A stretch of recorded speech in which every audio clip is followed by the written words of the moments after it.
Chapter 8. Takeoff. Joining the Amaya, or surrendering, isn't an option either. Not after all we've done to them and all they've taken from us. Circa 7 days, 21 hours, since the assassination of rebel leadership.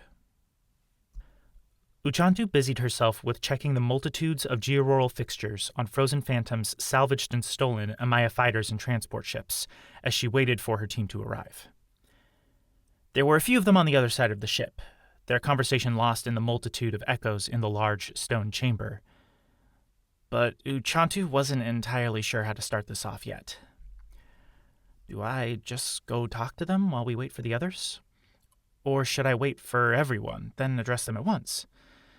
Darkness, should I have prepared something?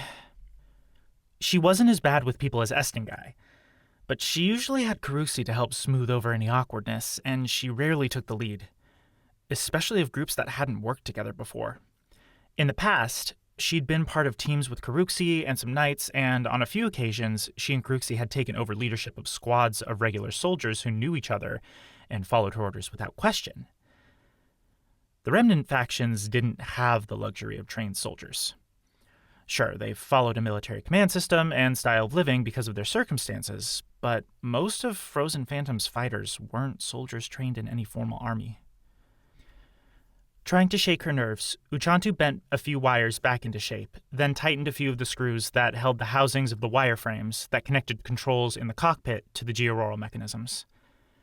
Darkness, I wish Karuxi was here. What would he do? Uchantu heard the footsteps of more teammates arriving, and saw a few more join those standing and waiting before the ship out of her peripheral vision. But she held back until 5 or 6 had arrived before she performed one last check on the emerald georural that would help keep the ship in the air while hovering, and walked forward to meet her team. As she did so, she saw a few more filing in from the back of the small hangar, walking from the tunnel entrance deeper into the cave they'd modified to be able to fit their transports. Before her, Luhuta, Wemba, Naruna, Arena, and Okaada had gathered. They studied her with heads cocked and arms folded over their chests. All except Naruna. Aurora, she's pretty. The Samyati woman was unusually petite. Even her antlers only reached a head higher into the air. Given her role on the team as a georural specialist, however, that wouldn't matter too much. While the others studied Uchantu with expressions ranging from curious to bordering on hostile, in Arena's case, Naruna kept shifting her weight from one foot to another, hands folded before her as she looked between Uchantu and the transports with a grin that exaggerated her already cherubic features.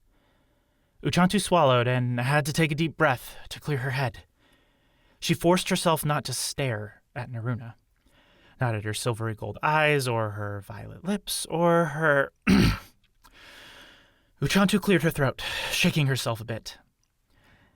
It looks like everyone is here, so let's start. Aurora's, that was... Ugh. Taking a datapad from her hip, Uchantu glanced over the names as she listed off the teams. There were 16 total, including her, with 7 in each transport, and 1 on each of the speeder bikes they would use for ground cover. The other 8, led by Adendo and Yaren, Karuxi's friends, would come from Iron Peak to meet them before the raid. The faction's new leader didn't care much for Estingai, but Karuxi was well liked through all the factions. Apparently even more than I realized. Uchantu stopped near the end of the list, frowning as she realized Naruna wasn't on her team. Right. She's their georural expert. Naruna and Okaada are with Arena's team on Mazuri's transport, she finished, trying to keep the disappointment from her voice. Kakengo, Tshala, Axeli, you're with me. That done, she lowered the datapad and looked over her team, meeting each of their gazes. Can't put this off much longer. Just do the bare bones, don't try to wow them or anything. Go over the teams and the plan. Most of you know me, but I know not all of us have worked together. I wish we had more time and resources to run drills, but that's just another luxury we'll have to go without. Naruna smirked a bit at that, but otherwise the quip fell flat. It hadn't been that great to begin with anyway. We're traveling to a rendezvous point near the mag rail, where we will meet up with a team from Iron Peak that came personally recommended by Karuxi, After that, where is Karuxi anyway? Uchantu clenched her jaw as she looked to Arena, along with everyone else. The Natari woman's amber eyes bored into Uchantu as she continued. Doesn't he usually run these things? Uchantu held Arena's gaze. What is wrong with her? She knew everyone was stressed, but even Estingai hadn't been acting this hostile unless she was cornered.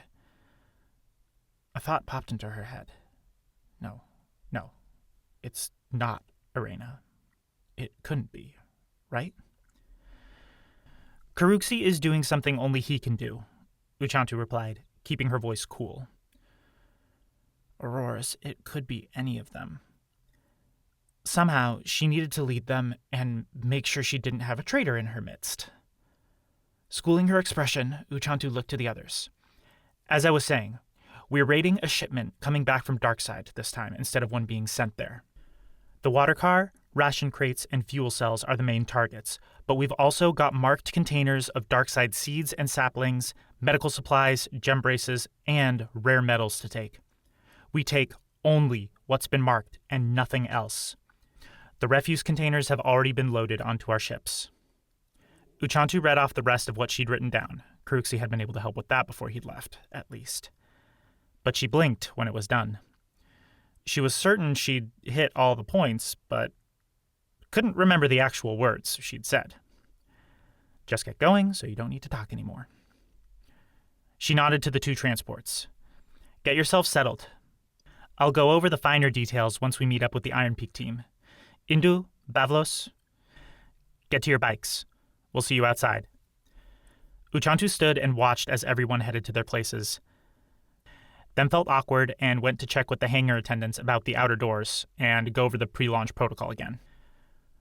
Once she was done with that, everyone was on the transports except her. She stopped before the boarding ramp as her stomach tightened, then took a deep breath and forced herself onto the transport, taking a seat up front next to Lahuta. The cramped tunnels they had to go through to leave the hangar didn't help with her nerves. But sitting with a view of where she was going in a cockpit sized for people with antlers was better than sitting in the cramped cabin. A part of her wished she could take one of the speeder bikes, but she knew that wasn't how she should do things. As Uchantu strapped herself in and glanced at Lahuta, she had to take another deep breath. The Natari woman was just her type. Tall and fit, with deep red skin, full lips, and long black hair. Uchantu was friends with her now, but she'd had a crush on Lahuta for a while after they'd first met. That had, of course, been during Uchantu's phase of having a crush on pretty much any unattached woman that was nice to her. A hazard of being in the minority. You've flown out of these tunnels before, right? Uchantu asked as Lahuta checked the ship's controls. Several times, hopefully? Lahuta looked at her and laughed. It's my favorite part. Uchantu shivered, shaking her head. Pilots are crazy.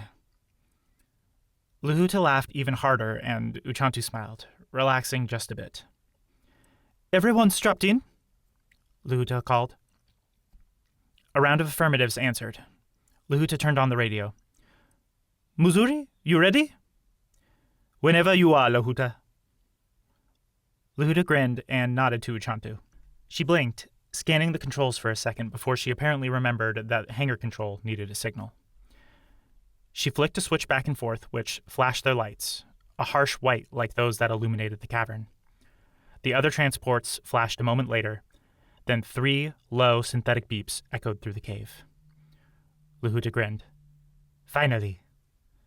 She pressed a few buttons, and the ship hummed to life. Uchantu took another deep breath. Still not a fan of flying? Nope. It'll happen someday. I doubt it. Especially not with these tunnels and the canyons beyond. But those are fun!